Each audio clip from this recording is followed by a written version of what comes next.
Vamos a continuar con este asunto del perdón y le voy a pedir que abra su Biblia en el libro de los Salmos, capítulo 51. Libro de los Salmos, capítulo 51. Esta mañana vamos a hablar sobre la súplica del perdón. Son dos cosas muy diferentes. Muchas veces decimos, ya te pedí perdón, pero hoy vamos a ver qué conlleva, hermano, ese asunto de no solo pedir perdón, sino suplicar el perdón. Salmo 51, ¿están ahí? Y vamos a leerlo todo el capítulo, hermanos, todo el capítulo. Dice la palabra del Señor, lo leemos de una manera alternada, ¿está bien? Yo leo un versículo, ustedes leen el siguiente y en el verso 19 nos encontramos todos. Ten piedad de mí, oh Dios, conforme a tu misericordia, conforme a la multitud de tus piedades, borra mis rebeliones.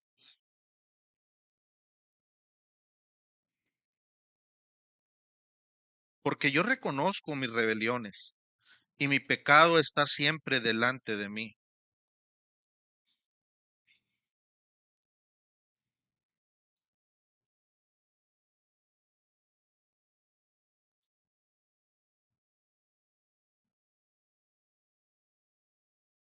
He aquí en maldad he sido formado, y en pecado me concibió mi madre.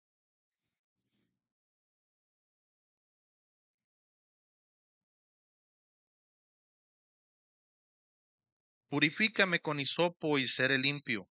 Lávame y seré más blanco que la nieve.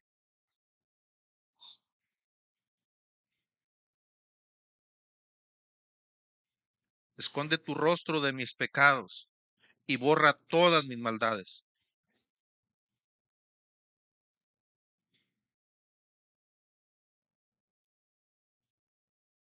No me eches de delante de ti y no quites de mí tu Santo Espíritu.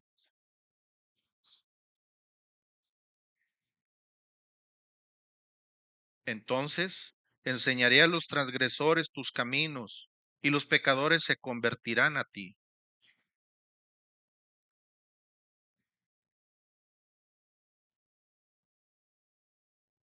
Señor, abre mis labios y publicará mi boca tu alabanza.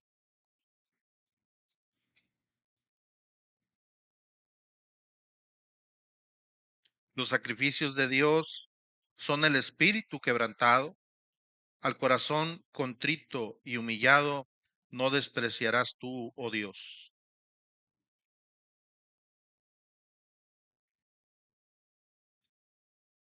Todos, entonces te agradarán los sacrificios de justicia, el holocausto o ofrenda del todo quemada. Entonces ofrecerán becerros sobre tu altar. Señor, esta es tu palabra. Que tu palabra, Dios eterno, haga el efecto para el cual tú la has creado, Señor, en nosotros. Abre nuestro corazón, nuestra mente para poder atesorar, Señor, captar este mensaje, Dios, de esta mañana y poner en práctica, Señor, tu palabra. En el nombre poderoso de Jesús. Y todos dicen amén, hermanos. Esta es una oración que como bien, no sé si alguna de sus Biblias tenga ahí un encabezado al título. Esos encabezados no están dentro de la inspiración de la Biblia, es decir, fueron añadidos posteriormente eh, para identificar cada área por la que se transita en la Biblia y podamos saber cuál fue el motivo, la finalidad por el cual se escribieron. Y ese encabezado nos ayuda a obtener un poquito más de luz o a entender la palabra. Y en este caso viene un encabezado, no sé si en su Biblia venga ese encabezado, pero esta es una oración que David hace, que eleva a Dios después de haber cometido un pecado grave. Ese pecado grave trajo muchas consecuencias a la vida de David y a la familia de David. Y algo muy particular es que dice ahí el título, cuando David fue confrontado por el profeta. Y esto nos da más luz porque David pensaba esconder su pecado. David pensaba guardarlo, que nadie se enterara. solamente él y Dios. Y lo interesante de esto es que Dios sabía el pecado de David y lo lleva a la reflexión. Y no solo eso, ¿no? Lo lleva a la parte más importante, la parte medular del creyente. Lo lleva al arrepentimiento. No es hasta que el rey David es confrontado por el profeta, no es hasta entonces que David entiende la magnitud de su pecado. ¿Cuál fue el error, el pecado que cometió David? Se lo explico así a grandes rasgos, porque la mayoría, tal vez en alguna ocasión de su vida, ha leído esta parte. El pueblo de Israel está en guerra y normalmente el rey siempre salía al frente en la batalla. Pero en esta ocasión, por alguna circunstancia, David se quedó en el palacio, mientras todo su ejército, comandados por el gran general Joab, están allá en la guerra. David está en casa. Y como no hay nada que hacer, David está paseando por su territorio, por sus instalaciones, y en una de esas vueltas que él se da, observa a una mujer dándose un baño. Y lo que David observó le llamó la atención, y no solo eso, le cautivó, al grado tal de en ese mismo instante, en ese mismo momento, pensó, anidó, atesoró un pensamiento en su mente: esa mujer tiene que ser mía. Indaga quién es esa mujer y le dice: es de uno de tus guerreros que anda allá. ¿Quién? Díganme por favor. Es la mujer de Urías. Y entonces David sabe quién es Urías e intenta por todas las formas y los medios conquistar a esa mujer.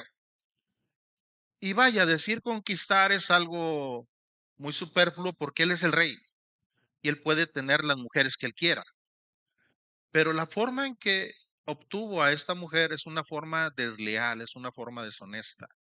Cuando él sabe que es casada y por supuesto no puede tomarla porque esa mujer es casada, planea matar al esposo. No propiamente él hacerlo, pero tiene la autoridad y la potestad para hacer lo que hizo. Lo manda a traer. Después de que él se allega a la mujer, completa su plan, finalmente tuvo a la mujer y dirían algunos, no sé si con tan mala suerte o con tan buena suerte, pero la mujer queda embarazada. Y no pueden argumentar que es hijo del Espíritu Santo, porque fue David quien se allegó a esa mujer. Pero tampoco pueden decir qué fue lo que sucedió porque su esposo está en la guerra. ¿Qué cuentas le van a dar? Entonces David manda a traer a Urías, lo embriaga, lo manda a su casa que se duerma y le dice: oye, vete allá con tu mujer, descansa. Y la intención de David era que se allegara y cuando el bebé naciera dijera: no, pues es tuyo. Pero como no puede hacer ese plan, de hecho hay una parte muy importante, hermanos, ahí en el segundo libro de Samuel, capítulo 11, es esa historia que está ahí, esa historia, segundo libro de Samuel, capítulo 11, del versículo 1 al versículo 26, ahí está esa historia que yo le estoy contando, usted ya más detenidamente allá en su casa la ley con todos los pormenores. Pero cuando David le dice a Urías, vete con tu mujer, hombre, porque lo que Urías hacía, hermano, cuando David lo mandó llamar, es que se dormía en la puerta del templo. Y David no quería que se durmiera en la puerta del templo. No porque le preocupara a Urías, no, no, no. Él quería que fuera a su casa y durmiese con su mujer, o sea, tuviese relaciones sexuales. Pero el hombre se seguía quedando ahí en la puerta del templo. Y David le dice: no, no, no hagas eso. Vete allá con tu mujer, disfruta. Y Urías dice: Señor, ¿cómo yo iba a hacer esto? Embriagado y todo, hermanos, pero no perdía el sentido de responsabilidad que tenía. Dice: yo no puedo ofender al pueblo, no puedo ofender a Dios, no puedo ofenderlo a usted, rey. Todos están en la guerra, todos están allá dando su vida y yo no puedo hacer eso. El alto sentido civil y de responsabilidad que tenía Urías no, no tuvo lugar para el convencimiento que David quería hacerle. Y como David no consiguió esos planes, urdió otro plan. Hizo una carta de su puño y letra, se la envió al general y le dijo: ponme al frente de la batalla a Urias. Ahí, donde la batalla está más recia, ahí quiero que me lo pongas. ¿Qué era lo que quería David? Que lo mataran. Efectivamente, eso sucedió. Eso sucedió. Después de haberse desvelado y embriagado, pues era obvio que la condición física de Urias no era la mejor. Y en esas condiciones lo enviaron al frente de la batalla y lo mataron. Entonces David pensó que todo se había olvidado, que todo estaba bien, cuando sucede algo muy particular. Dios envía al profeta y el profeta le narra una historia muy pequeña, muy sencilla, donde habla acerca de la propiedad. Y yo se la explico así para entenderla. Dice: oye, ¿qué te parece que un hombre tenía muchas ovejas, tenía muchos animalitos, y él podía tener cualquier animalito, pero el otro nada más tenía un animalito y lo cuidaba y lo trataba bien, lo alimentaba? Pero el que tenía muchas ovejas le gustó el animalito del otro y un día vino y se lo quitó, teniendo él muchos. Vino y se lo quitó. Para esta parte del relato, hermano, David ya está, se le subió el apellido. Y le dice el profeta: ¿tú qué opinas, David? ¿Qué opinas, mi rey? ¿Qué se debería hacer con este hombre? Y David, ya indignado: ese hombre es digno de muerte. Ese hombre hay que matarlo, hay que fusilarlo. Y el profeta lo señala y le dice: mi rey, ese hombre eres tú. Entonces David, cuando es confrontado con su realidad, cuando es confrontado con el pecado, comienza una debacle espiritual en la vida de David, que el reino ya no tiene sentido, que el poderío que él ostenta no es significativo ante sus ojos, que no le importa ser el rey cuando se sabe despreciado o desechado por Dios. Esta oración, amada iglesia, tiene que ver con eso. En esta oración el salmista demuestra un verdadero quebrantamiento en su corazón. En este momento cumbre de la historia, David ha reconocido su culpa y también ha reconocido la gravedad del pecado.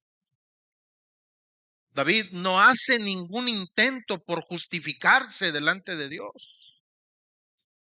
No argumenta nada delante de Dios. Él sabe que ha pecado, porque él reconoce que es el único Dios verdadero, que todo lo sabe, que todo lo conoce, hasta lo más profundo de nuestros pensamientos. David tiene presente en su mente lo que ha hecho con Betsabé. Y no solamente eso, David reconoce que ha planeado el crimen del esposo de Betsabé, llamado Urías. Y es importante, amada iglesia, que entendamos esto, porque el punto de partida para heredar, poseer, tener las bendiciones de Dios es el reconocimiento de la causa que nos ha llevado a alejarnos de Dios. No sé si me expliqué. Cuando nosotros reconocemos qué es lo que nos aleja de Dios, cuando lo reconocemos, no cuando argumentamos. David se quedó sin argumentos. No le echó la culpa a Betsabé diciendo: es que ella porque se anda exhibiendo y porque se baña en el tejado. No argumentó nada. Él reconoció su culpa. Y cuando nosotros nos presentamos delante de Dios sin ningún argumento más que el reconocimiento de mi condición y humillado. Y es lo que hace David, hermano. El punto de partida de su oración es una oración en donde está describiendo sus malas obras, en donde está describiendo sus malas acciones. Y con un corazón quebrantado, Él está señalando sus rebeliones. No las esconde ni las suaviza. Fue un error. Bueno, fue un pecado. Ya hoy no se le dice pecado a las malas acciones. Ya hoy lo suavizamos y decimos, no, no, fue un error. Fue una equivocación. El pecado es pecado. Y David los está señalando, está reconociendo que con su pecado él había desagradado a Dios. Él lo había desagradado. Y esto es muy importante, hermanos. Nadie puede quedarse callado, hermanos, ante tal sensación. El ser perdonado nos lleva a una vida de testimonio, a una vida de adoración, a una vida de servicio, nos lleva a una vida de encuentro con Dios. Y es muy importante que nosotros entendamos esta parte. Vayan al Salmo 51. Vayan al Salmo 51. Y fíjense ustedes, hermanos, lo que David está diciendo. Dice David, ten piedad de mí, oh Dios, conforme a tu misericordia, conforme a la multitud de tus piedades, borra mis rebeliones, lávame más y más de mi maldad y límpiame de mi pecado. Y sigue diciendo, porque yo reconozco mis rebeliones. Si bien usaste al profeta Natán para mostrarme que estoy por el camino equivocado, soy yo quien decide reconocer mis pecados. Soy yo quien decide reconocer mi rebelión. Y mire esta parte tan importante. Aunque bien es cierto, había tentado contra Urias. Entonces David es un asesino intelectual, ¿no? Porque él planea la muerte de Urias. Es un asesino intelectual. Es culpable de asesinato. Y aunque él tuvo relaciones sexuales con Betsabé, él reconoce esa parte y dice, no he pecado contra ellos, Señor. Y si bien es cierto, los ha agraviado, dice, contra ti, solo contra ti, yo he pecado. Entonces de ahí, hermano, del reconocimiento de la magnitud de mis pecados, viene el arrepentimiento, viene esta súplica genuina de perdón. David está hablando de su maldad, hermano. Está, está admitiendo una vida que se ha alejado de los propósitos de Dios.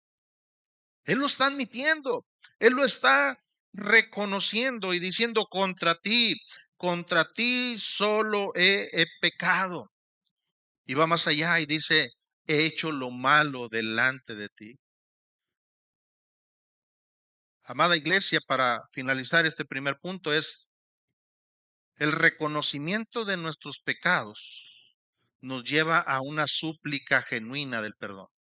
Mientras no reconozca mis pecados, hermano, mi vida va a seguir igual.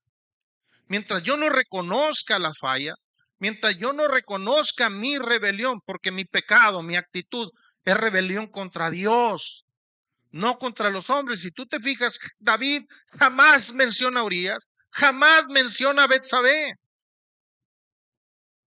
El único que está presente es Dios. Si yo he hecho algo malo contra ellos, te he ofendido a ti, Dios. Te he ofendido a ti.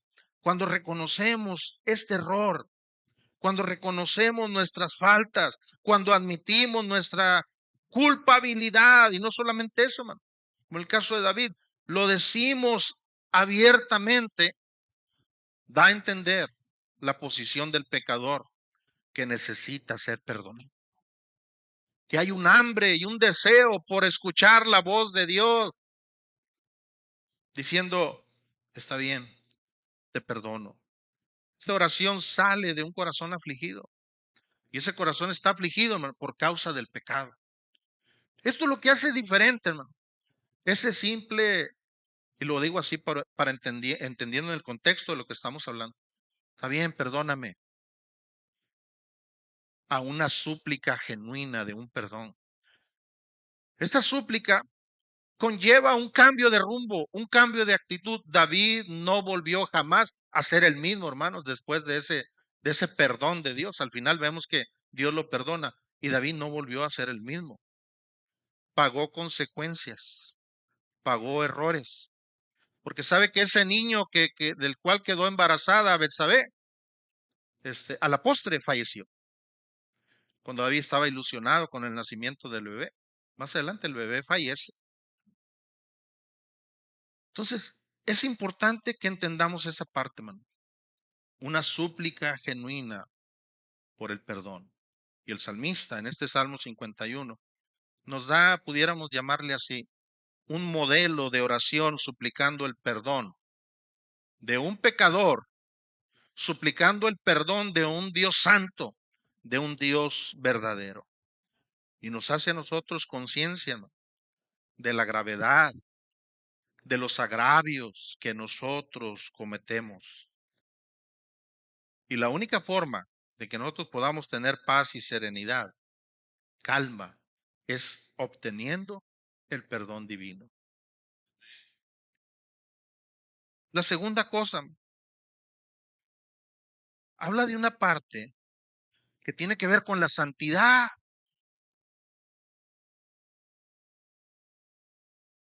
De repente las frases bíblicas se convierten en frases trilladas y decimos, sin santidad nadie verá al Señor.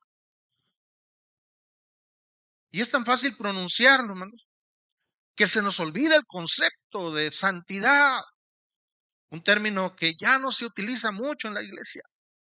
Estoy hablando de la iglesia en general. Pero la reafirmación bíblica es esa. Se requiere la santidad para poder estar en la presencia del Señor. En Juan capítulo 17, cuando Jesús hace la oración que algunos llaman el modelo sacerdotal, cuando Él ora por sus discípulos, Jesús está consciente de la situación del mundo. Jesús es tan consciente porque algunos, cuando hablamos de este tema, pudieran tacharnos de religiosos y de, no, la santidad. ¿Cuándo comenzamos a cambiar la santidad? Por los modelos modernos, por las situaciones que el mundo va ofreciendo, por los cambios que el mundo va ofreciendo. Y si bien es cierto, hay situaciones que tenemos que adaptarnos, pero la santidad, hermanos, no es algo que se pueda negociar. La santidad es una característica que el creyente, que aquel lavado y comprado con la sangre de Cristo, ha de manifestar en todo tiempo y en todo momento. La santidad es una evidencia palpable de que Cristo vive en nosotros y no Judas, que traiciona. Es Cristo en nosotros.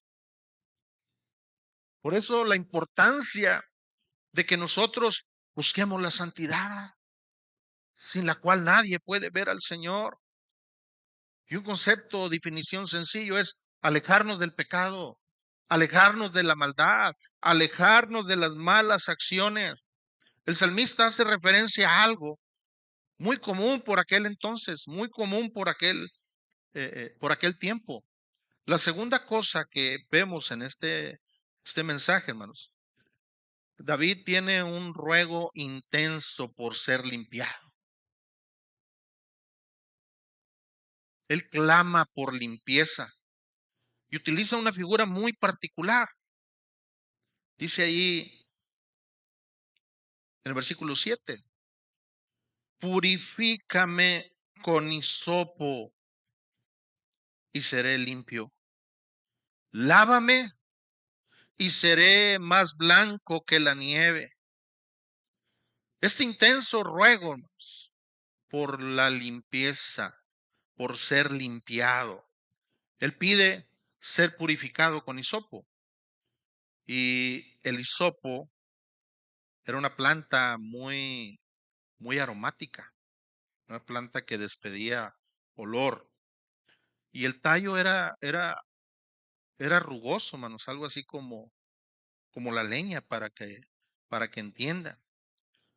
Y las hojas de esa planta eran unas hojas pequeñas, tenían una forma de punta, así como de lanza, punta de flecha, y, y por ambas caras la hoja despedía ese olor. Las flores que esta planta en su temporada de florecer, valga la redundancia, eran las flores de color eh, azul, o en algunos casos eran color violeta, pero era un color brillante, brillante.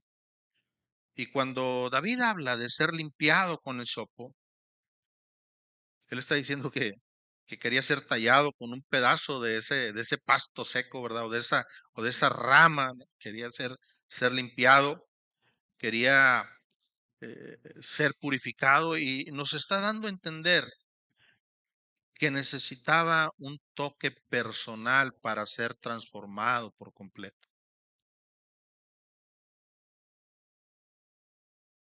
Como cuando se bañan ustedes, hermanas, y alguno que otro varón. Se bañan, se arreglan, se ponen guapas así como vienen hoy en la mañana. Y el último toque que le dan a su personalidad, hermanos, a su atavío, que saben que es el principal, ¿cuál es?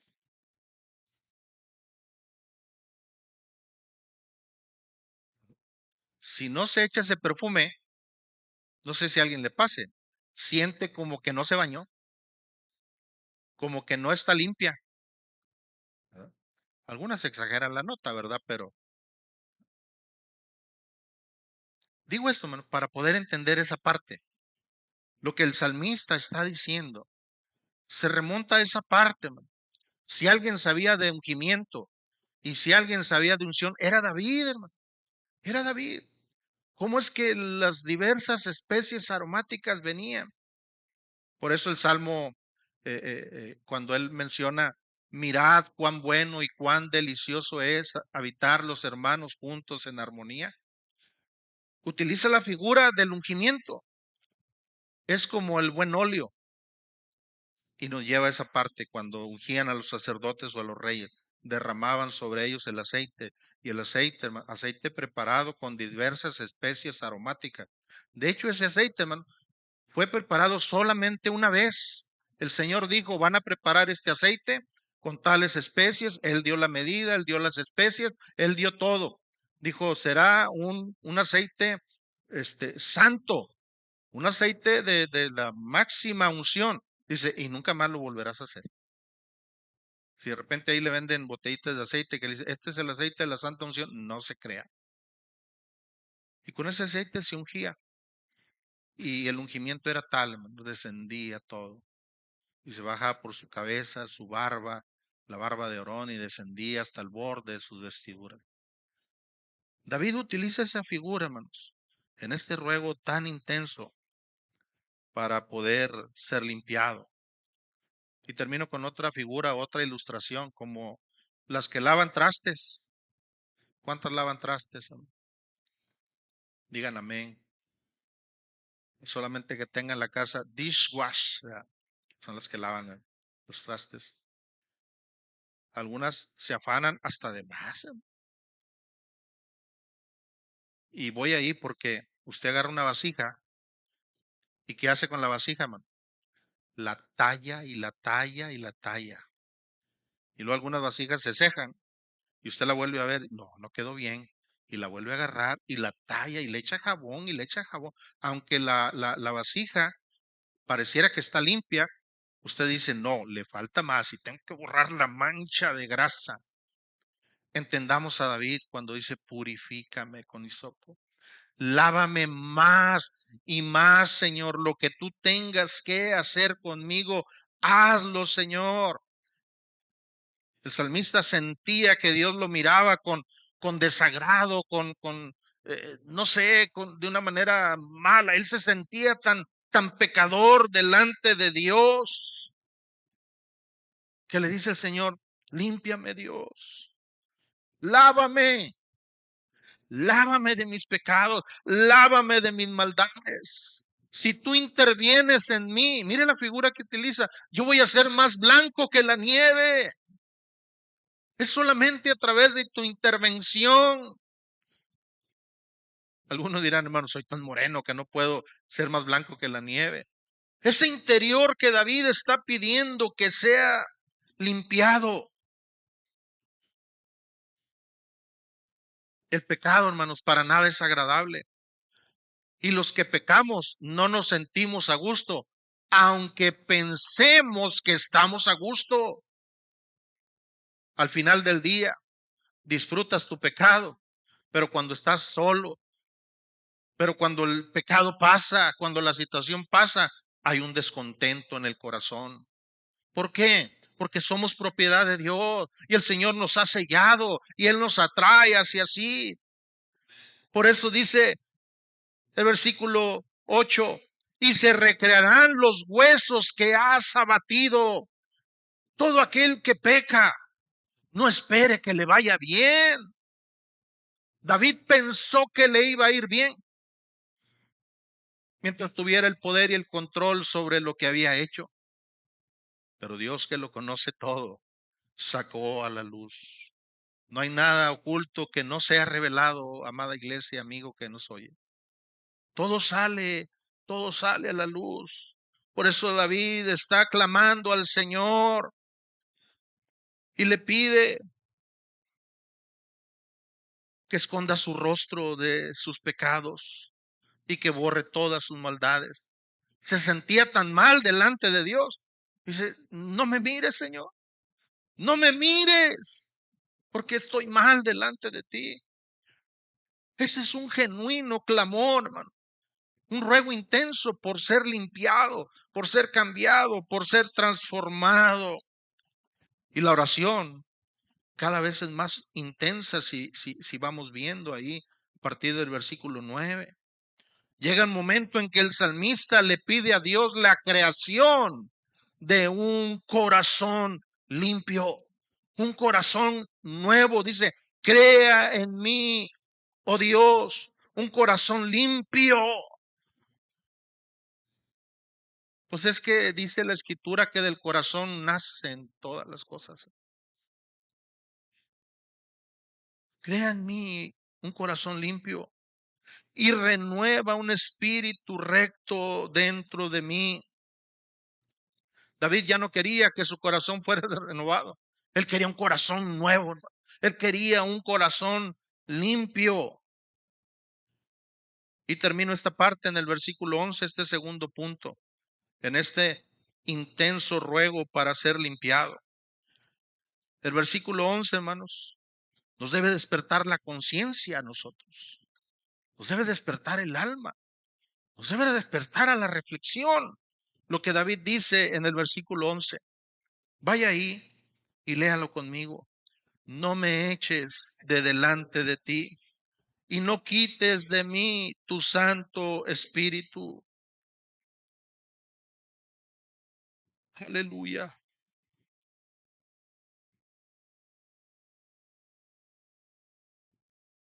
Qué triste es la vida sin Cristo, hermanos. Qué triste es la vida sin la presencia de Dios. Y todos pasamos por momentos oscuros de nuestra vida en donde no sentimos la presencia de Dios. Yo no sé si a usted le haya pasado esto, pero no siento la presencia de Dios. No siento a Dios como aquellos primeros días. Como cantábamos la parte bíblica y que hicimos coro. Aviva nuestros días como al principio y concédenos volvernos al primer amor. Es lo que Juan dice en el Apocalipsis. Juan dice, no sean tibios, por favor, porque van a ser vomitados por Dios. Regresen al primer amor, regresen a las primeras obras, regresen a la santidad, regresen a aquello que los motivó a ir a la presencia de Dios. David ahora se siente lejos de Dios. No se considera ni siquiera digno de que Dios lo mire. Por eso dice, borra mis rebeliones, Señor. Borra. Y esta parte, aleluya. No me eches de delante de ti y no quites de mí tu Santo Espíritu. La vida sin Dios, iglesia, no sirve de nada, es vanidad. Toda nuestra vida ha de partir. El punto de partida es servir a Dios. Lo demás, tu casa, tu carro, tu dinero, tus bienes, tu cuerpo, tu vida. Lo demás es secundario. David dice, no me importa el reino, no me importa la gloria que puedo tener como rey, no me importa nada, pero no te alejes de mí, Dios. No quites tu espíritu de mí. Si algo David había experimentado en su vida, era la presencia de Dios. Cuando enfrentó al gigantón de casi 3 metros, mientras todos huían despavoridos, David se plantaba frente a él y decía, no vengo solo, el Espíritu de Dios está sobre mí, Jehová de los ejércitos te derrota. Si alguien sabía la presencia de Dios, era David. Pero ahora se quiere esconder y dice, no me mires, Dios, porque estoy lejos de ti. No soy digno de que me mires. Pero si algo puedes hacer por mí,